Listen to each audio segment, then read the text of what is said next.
Успешно спроведена е екоакцијата во Државниот музички училишен центар Сергеј Михајлов во Штип.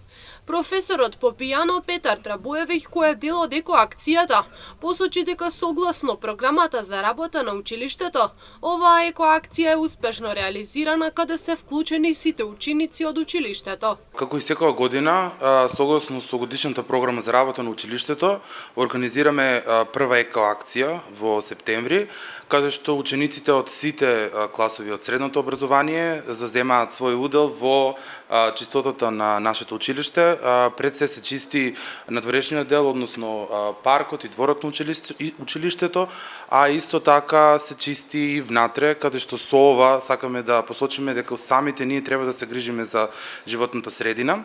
И морам да кажам дека до сега успешно се справуваме со тоа и може да се забележи дека секоја година се помалци и помалци имаме смет кој што ние заедно со учениците го собираме. Инаку со екоакцијата се опфаќа површината околу надворешниот дел на училиштето, а потоа и внатре. Со оваа акција посочуваа дека треба да се грижиме за животната средина, а тие како целина функционираат многу добро и од година во година сметот кој се собира е минимален.